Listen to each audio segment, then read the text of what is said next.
There is a frequency that has been building for years, and you have felt it even if you could not name it. It is in the restlessness that wakes you at 3 in the morning with no clear cause. It is in the way conversations that once satisfied you now feel hollow. The way institutions you once trusted now seem to be speaking a language you have outgrown. Something enormous is shifting, and the part of you that senses it is not paranoid, not anxious, not broken. That part of you is the most accurate instrument you own, and what it is detecting is real. But here is where most people get this wrong. They hear the phrase collective shift, and they picture some external event, some grand cosmic calendar flipping to a new page, some wave of light descending from above to fix everything.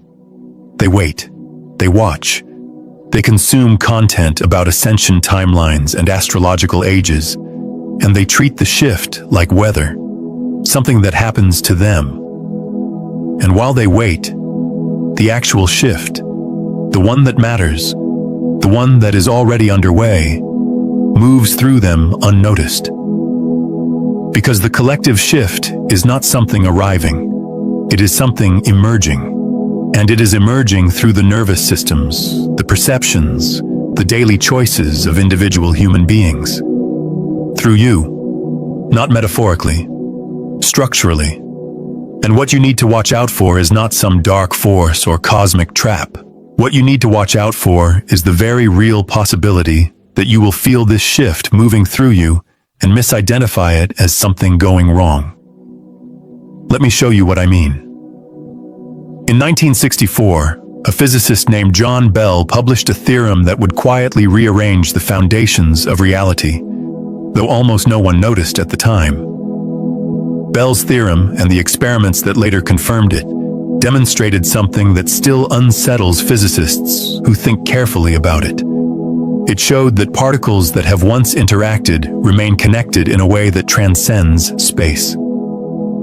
Measure the spin of one particle here, and its entangled partner instantaneously reflects a correlated state, no matter how far away it is. Not after a signal travels between them. Not after some hidden variable communicates the result. Instantaneously. As if distance, that most fundamental feature of the physical world, simply does not apply at a certain level of reality. This is not metaphor. This is experimental fact, confirmed repeatedly, most rigorously in Alain Aspect's experiments in the early 1980s, and refined further in tests that closed every known loophole by 2015. The universe, at its most fundamental level, is non-local. Things that appear separate are not. The space between them is real at one level of description and completely irrelevant at another. Now hold that. Do not rush past it. Because this is not just a fact about subatomic particles. It is a fact about the nature of the fabric from which everything, including you, including every person you will never meet, is woven. When we talk about a collective shift, we are not talking about a trend. We are not talking about a cultural moment or a generational mood. We are talking about the possibility that human consciousness, which arises from and participates in this non-local fabric, can undergo phase transitions. Not individual awakenings happening to occur at the same time, but a genuine shift in the field itself, the shared substrate from which individual minds emerge. And there is a precise analogy from physics that illuminates what this looks like. Consider water. At 99 degrees Celsius, water is still liquid. It is hot. It is agitated. Its molecules are moving with tremendous energy, but it is still fundamentally organized as a liquid. Its structure, the way its molecules relate to each other, remains in the liquid phase. Then one more degree arrives. Not a dramatic addition. 1 degree, and the entire organizational structure transforms. The water does not become hot or liquid. It becomes something else entirely. Steam, a phase transition. The components are the same molecules of H2O they always were. What changed is the pattern of relationship between them. This is what a collective shift actually is. Not new humans arriving. Not better information being distributed. Not even more people meditating, though that may be part of the mechanism. It is the relational pattern between consciousnesses reaching a critical threshold and reorganizing into a fundamentally different structure. The elements stay the same. You are still you. Your neighbor is still your neighbor. But the way awareness relates to itself through all of you undergoes a phase change. And here is the part that will matter most to your daily life. Phase transitions are not comfortable. They are not smooth. The moment before water becomes steam is the moment of maximum energetic agitation. The molecules are vibrating at their most intense. If a water molecule could feel, the moment just before the phase transition would feel like everything is falling apart. Because from within the liquid phase, the dissolution of liquid structure does not feel like transformation. It feels like destruction. Read that again with your own life as the reference point. The anxiety you cannot source to any specific problem. The relationships that suddenly feel like they do not fit. Not because anyone did anything wrong, but because the frequency you are operating at has shifted and the old resonance patterns no longer match. The career that looks fine on paper but feels like wearing someone else's clothes. If you have been doing everything right and reality still has not shifted, this is the one thing nobody has told you. There is something underneath all of it, quietly running the show. I am hosting a free live transmission where I walk you through exactly what that is and how to finally shift it at the root. The link to register is in the description below. Save your seat. The moment you see this, you will understand why you could not see it before. The deep, persistent sense that the rules you were taught about how life works are not just incomplete but somehow inverted.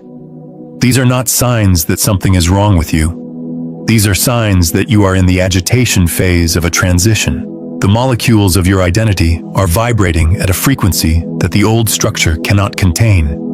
And what you must watch out for is the almost irresistible temptation to interpret this agitation as a problem to be solved, a disorder to be treated, a crisis to be managed back into the old equilibrium. Because that is what every system around you is designed to do. The medical system will offer you a diagnosis. The self-help industry will offer you a 5-step plan to feel better. Your own ego, that magnificent pattern maintenance machine, will offer you a story about why you are failing and what you need to fix. And all of these responses, however well-intentioned, share one assumption: that the previous state was correct, and this disruption is a deviation from it. But what if the previous state was the deviation? What if the discomfort you are feeling is not a malfunction, but a calibration? What if the collective shift is not something you need to prepare for, but something your deepest self has been preparing you for your entire life? If this is resonating with something deep in you right now, take a moment to hit the like button and subscribe so we can continue this exploration together. There is a concept in the philosophy of Alfred North Whitehead that most people have never encountered, but that speaks directly to this moment. Whitehead, writing in the early 20th century, proposed what he called process philosophy, a framework in which reality is not made of static things, but of events, of processes of becoming. In his view, every moment of experience is a creative act. The universe does not consist of matter that occasionally changes. It consists of change that occasionally stabilizes into what we call matter. The fundamental unit of reality is not the particle. It is the occasion of experience. This sounds abstract until you apply it to what is happening right now.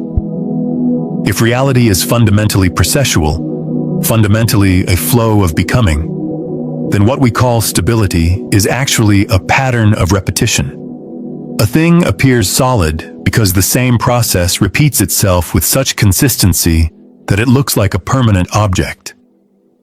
Your identity feels fixed because the same patterns of thought, reaction, and perception repeat so reliably that they appear to be a self. The institutions of your society feel permanent because the same agreements, assumptions, and power structures reproduce themselves so faithfully that they appear to be the natural order. But a phase transition is precisely the moment when the pattern of repetition breaks. When the process that has been cycling in one configuration reaches a threshold and reorganizes into a new pattern. The old repetition does not just change speed or intensity, it changes kind. And in the gap between the old pattern dissolving and the new pattern stabilizing, there is a period that has no name in most frameworks. It is not the old, and it is not yet the new. It is pure becoming without a stable form to land in. You are in that gap. Not just you personally, though you may be. The collective field of human consciousness is in that gap. And the felt experience of being in that gap is precisely the cluster of sensations that most people are currently reporting and that most systems are currently misdiagnosing.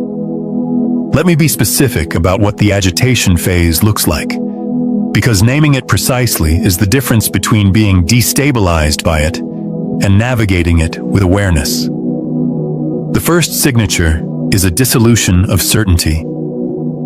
Things you were sure of become strangely translucent. Not wrong exactly, but thin. Beliefs you held without questioning them start to feel like costumes rather than skin. You might notice this as a sudden inability to care about things that previously motivated you. A promotion that would have thrilled you 2 years ago now feels irrelevant. A political position you once argued passionately now seems like a game played on a board you no longer recognize. This is not apathy. Apathy is a collapse of energy. This is a withdrawal of investment from structures that your deeper intelligence has already recognized as belonging to the old phase. The second signature is heightened sensitivity. Your nervous system becomes more porous. You feel other people's emotional states more acutely. Crowds become overwhelming in a way they did not used to be. News cycles do not just inform you, they land in your body like physical impacts. You might find yourself needing more silence, more solitude, more time in nature, not because you are becoming antisocial, but because your system is recalibrating its filters. The old filters were designed for the old phase. They screened out what the old pattern deemed irrelevant. As the pattern dissolves, the filters dissolve with it. And suddenly you are receiving more signal than your current processing capacity can handle.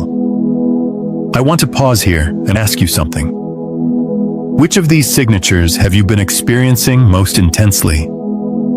Drop it in the comments below, because I think you will find that naming it out loud, even in a single sentence, changes your relationship to it. The third signature is temporal disorientation. Time feels different. Some days collapse into what feels like minutes. Other hours stretch into what feels like weeks. You lose track of what day it is, not because you are distracted, but because the linear time framework, which is itself a feature of a particular phase of consciousness, is loosening its grip. This is consistent with what we know about how the brain constructs the experience of time. Time perception is not a passive recording. It is an active construction performed by neural networks that are themselves responsive to the state of consciousness operating through them. Change the state of consciousness, and you change the felt texture of time. The fourth signature, and this is the one that frightens people most, is the cracking of identity. You look in the mirror, and the person looking back feels like a character you have been playing rather than who you actually are. Roles that once defined you, parent, professional, partner, citizen, start to feel like labels stuck to the outside of something much larger and less nameable. You might experience this as a kind of existential vertigo, a sense that the ground of your selfhood is not as solid as you assumed. And in a culture that treats a stable sense of self as the hallmark of mental health, this cracking can be genuinely terrifying. But here is what I want you to understand. This cracking is not pathology, it is accuracy. The self you constructed, it was always a pattern of repetition, not a fixed entity. It was always a process pretending to be a thing. What is happening now is that the pretense is becoming transparent. You are not losing yourself. You are seeing through the construction to what was always underneath it. And what is underneath it is not nothing. It is the awareness that was doing the constructing all along. This is where the quantum parallel becomes more than analogy and starts to function as direct insight. In quantum mechanics, there is a phenomenon called decoherence.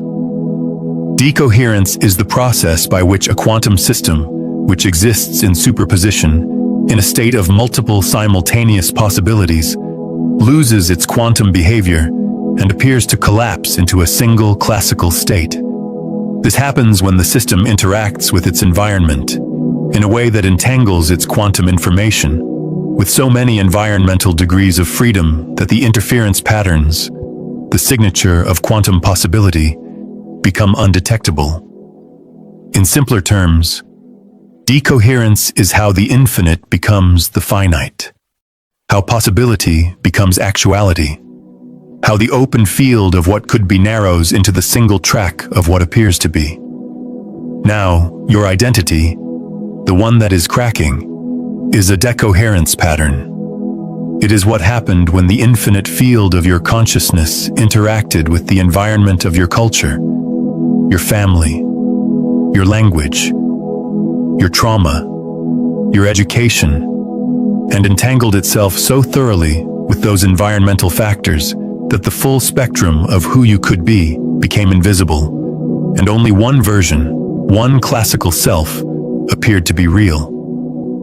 The collective shift is a recoherence, not a return to some previous state, but a loosening of the environmental entanglement that locked consciousness into one narrow expression. As the collective field shifts, the decoherence patterns that maintained your fixed identity and the fixed identities of institutions, nations, economic systems, and belief structures begin to dissolve. The superposition that was always there underneath begins to show through, and this is simultaneously the most liberating and the most disorienting thing that can happen to a human being. Let me tell you what this looks like at the collective level, because the individual experience I have been describing is not happening in isolation. It is a fractal expression of a pattern occurring at every scale simultaneously. Look at institutions, not with the lens of politics or ideology, but with the lens of phase transition.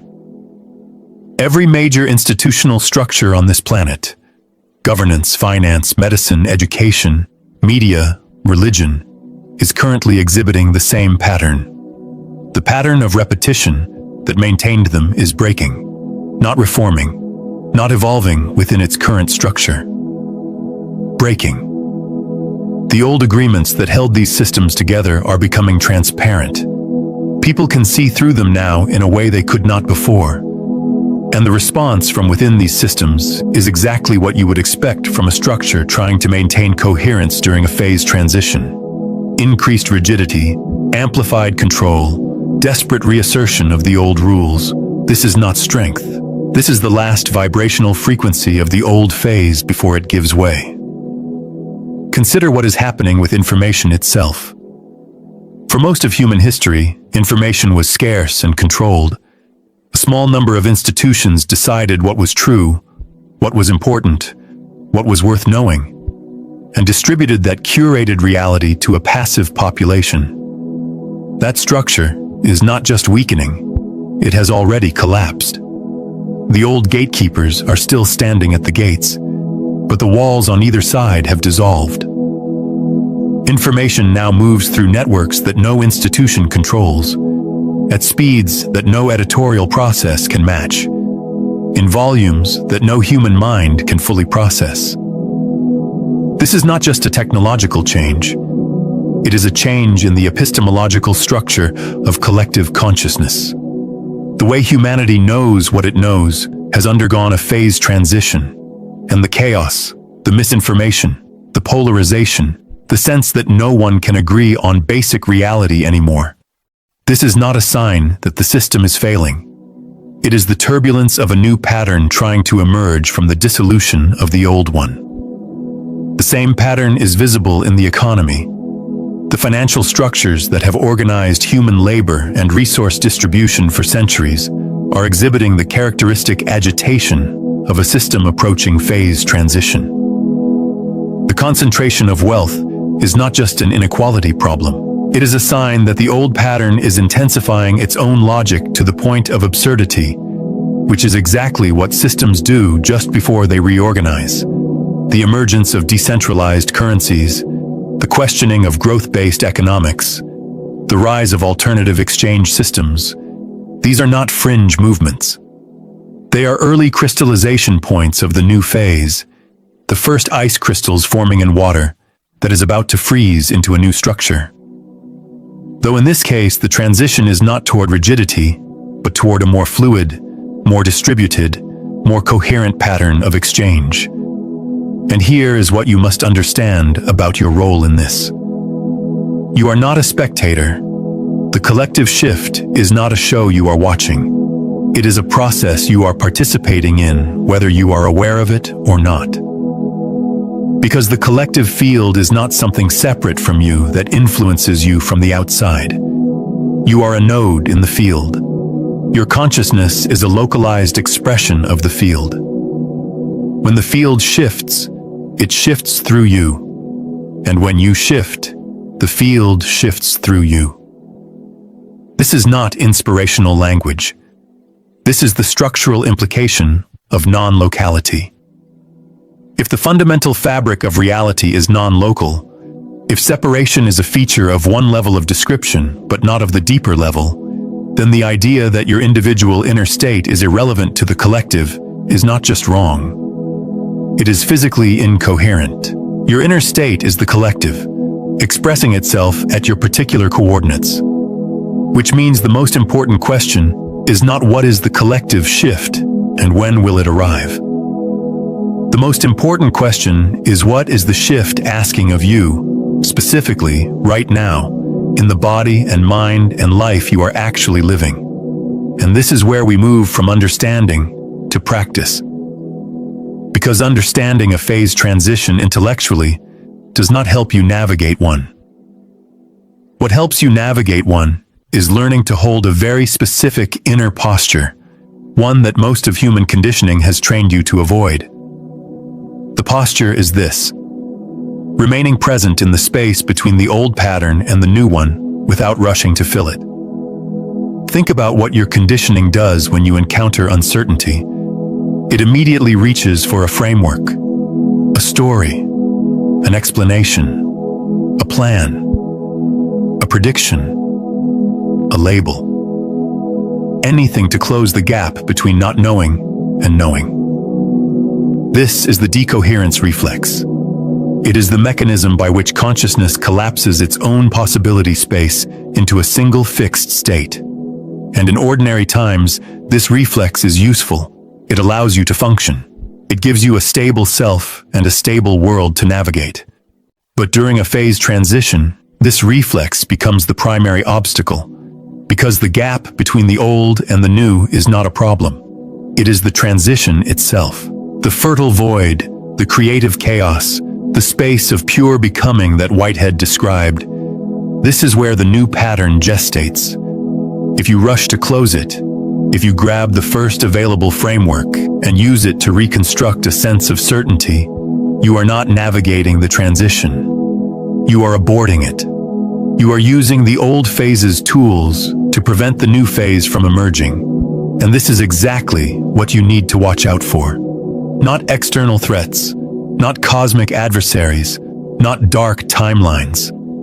The thing to watch out for is your own reflex to resolve the discomfort of transformation by retreating into a premature certainty. You see this everywhere right now. People who feel the shift and immediately grab a conspiratorial framework to explain it. People who feel the shift and immediately grab a spiritual framework to transcend it.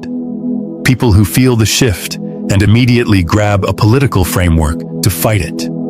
People who feel the shift and immediately grab a psychological framework to diagnose it. Every one of these responses has the same structure. The uncertainty is intolerable. So consciousness collapses itself into the first available fixed state. And every one of these responses, however sophisticated, prevents the actual transition from completing itself. The alternative is not passivity. It is not doing nothing. It is a very active, very demanding practice of remaining in the open state while the reorganization happens. It is learning to be the space in which the transition occurs, rather than the thing that resists it. Tell me in the comments, what is the old pattern you keep catching yourself reaching for? What is the framework or identity or certainty that your mind tries to reconstruct the moment the groundlessness gets intense? Naming it is the first step in loosening its grip. For those wanting the complete framework behind what we have been exploring, listen to this. Have you spent years chasing manifestation, visualizing, affirming, raising your vibration, only to watch the same patterns repeat?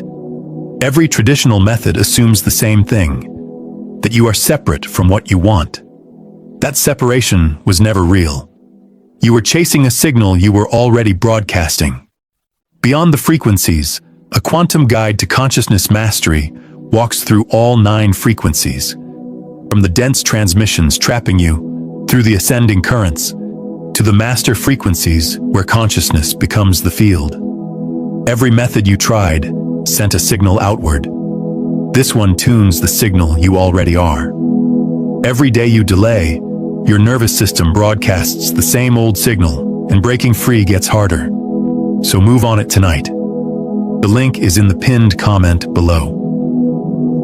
Now let us return to the practice that can help you hold this open space. There is a practice that can help you develop this capacity, and it is deceptively simple. It works directly with the nervous system's response to uncertainty, which is where the real resistance to the shift lives. Not in your beliefs, not in your thoughts. In your body's deep, precognitive response to the unknown. Here is what I want you to try. Not later. Not when conditions are ideal. Now, or the next time you notice the agitation I have been describing. When you feel the groundlessness, the disorientation, the cracking of certainty. Instead of reaching for an explanation, bring your attention to the physical sensation in your body. Not the story about the sensation itself. Usually it will be in the chest or the solar plexus or the throat. A tightness, a vibration, a sense of falling, a heat. Place your attention on that sensation as precisely as you can. Feel its edges, feel its texture, feel whether it pulses or holds steady, and then do something that will feel counterintuitive. Instead of trying to release it or resolve it or understand it, breathe into it. Not to change it, to be with it. Inhale slowly and imagine the breath moving directly into the center of that sensation. Exhale slowly and let the breath soften the space around the sensation without trying to make the sensation go away. What you are doing is training your nervous system to remain in an open state in the presence of the unknown. You are interrupting the decoherence reflex at the somatic level, which is the only level where it can actually be interrupted. Thoughts about being open do not help. The body's learned capacity to remain open in the presence of uncertainty is what helps. And this capacity, like any capacity, develops through practice. Do this for 2 minutes. Just 2 minutes of being with the groundlessness without narrating it, without resolving it, without reaching for the next framework. And notice what happens. Not what you think should happen. What actually happens. Most people, when they first try this, discover something surprising. The sensation they were interpreting as anxiety or crisis or breakdown, when they actually stay with it without the story, turns out to be energy, raw, undifferentiated energy. Not negative, not positive, just intense, just alive, just moving. The suffering was never in the sensation. The suffering was in the story the mind wrapped around the sensation to try to make it mean something within the old framework. This is the micro-level experience of the collective shift. The energy moving through you is the same energy moving through the collective field. It is the agitation of the phase transition. And when you learn to be with it without collapsing it into a story, you become a node of coherence in the field. You become a point where the new pattern can begin to crystallize. Not because you figured out what the new pattern is, but because you stopped insisting that it conform to the old one. Now I want to take this deeper, because there is a layer to the collective shift that most discussions of it miss entirely, and it has to do with the relationship between individual coherence and field effects. In the 1970s and 80s, a series of studies examined what happens to measurable social indicators when a relatively small number of people in a given area engage in coherent meditative practice simultaneously.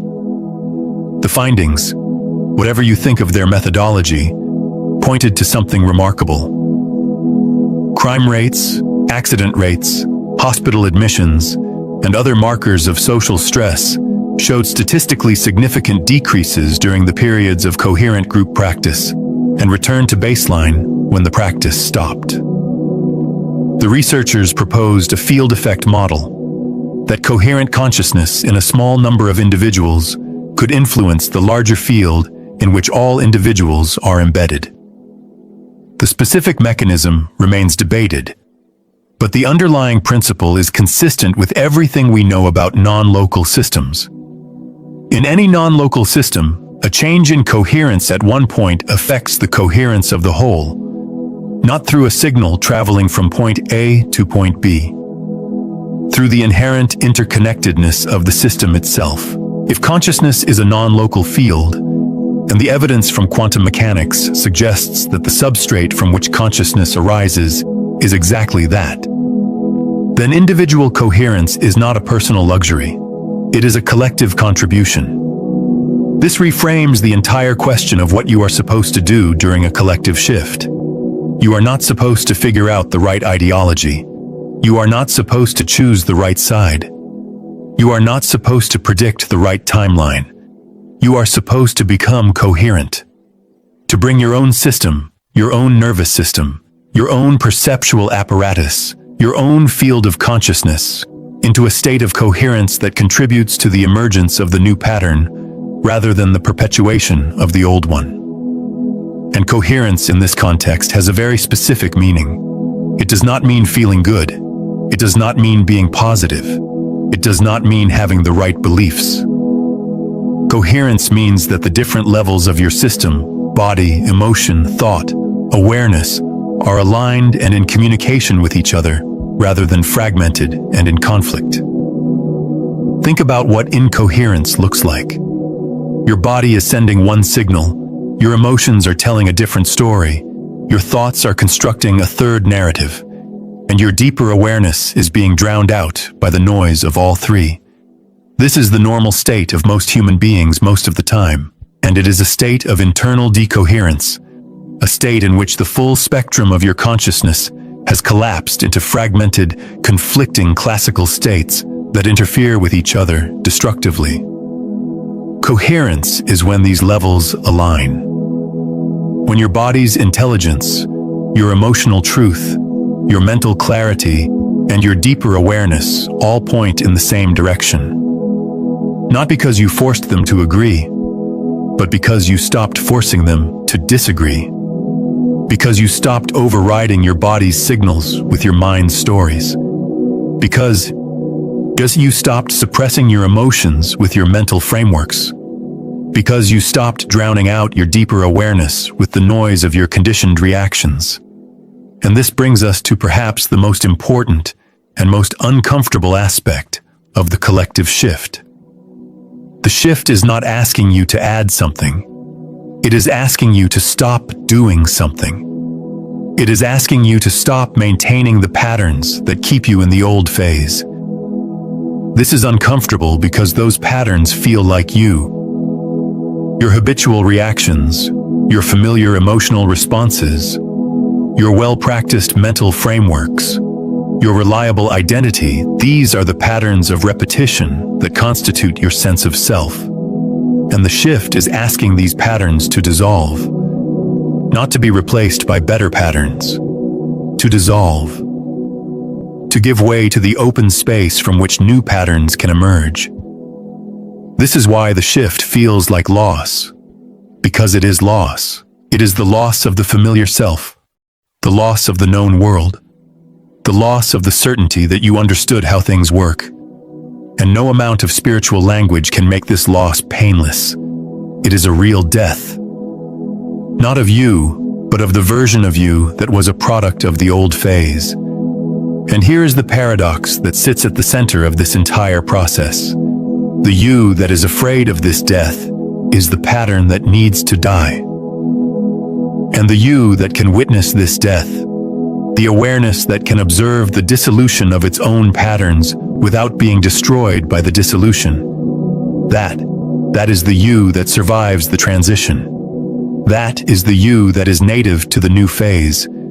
It was always there, underneath the patterns, but the patterns were so dense, so loud, so convincing that it could not be heard. The collective shift is the thinning of those patterns on a species-wide scale.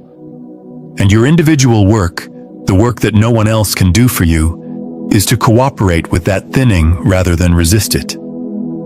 Let me give you a concrete way to think about this that might help when the disorientation is at its most intense. Imagine you have spent your entire life in a room with walls painted to look like a landscape. Mountains, rivers, sky, all painted with extraordinary skill on the interior walls of a room you have never left. You have organized your entire life in relation to this painted landscape. You have navigated by its painted mountains. You have oriented yourself by its painted sky. You have built your sense of direction, your sense of place, your sense of self in relation to features that were always representations, never the things themselves. Now imagine the paint begins to peel, not all at once, in patches. First, a corner of sky flakes away, and you see bare wall behind it. Then a section of mountain dissolves, and you see plaster. Your first response is alarm. The world is falling apart. Your second response is denial. You patch the paint, you look away from the bare spots. You insist the landscape is real. Your third response, if you are fortunate, is curiosity. You approach the bare wall. You touch it. And you realize that behind the painted landscape there is a door. And behind the door is the actual landscape, the actual mountains, the actual sky. Vaster, more complex, more alive than anything the paint could represent. The disorientation of the shift is the paint peeling, the institutions losing credibility, the identities cracking, the certainties dissolving. These are patches of paint falling away. And what is being revealed is not nothing. It is the reality that the paint was covering. A reality more coherent, more interconnected, more intelligent than the representation could convey. But you cannot see the door while you are busy repainting the walls. This is what I mean when I say the shift requires you to stop doing something rather than start doing something. The primary action is cessation, ceasing to maintain the painted landscape, ceasing to reinforce the patterns that keep the old phase in place, ceasing to narrate your experience through frameworks that belong to a reality you are in the process of outgrowing. And this cessation is not a one-time event. It is a daily practice, a moment-to-moment practice, because the patterns are deeply conditioned, and they will reassert themselves constantly. You will wake up in the morning, and the old self will boot up like an operating system, loading its familiar programs of worry, planning, judging, defending, seeking. And the practice is not to fight these programs. It is to notice them, to see them as programs rather than as reality, to feel the energy they consume and to gently, persistently withdraw your investment from them. Not all at once, not perfectly, not without backsliding, but consistently. With the patience of someone who understands that a phase transition is not an event but a process, and that the process has its own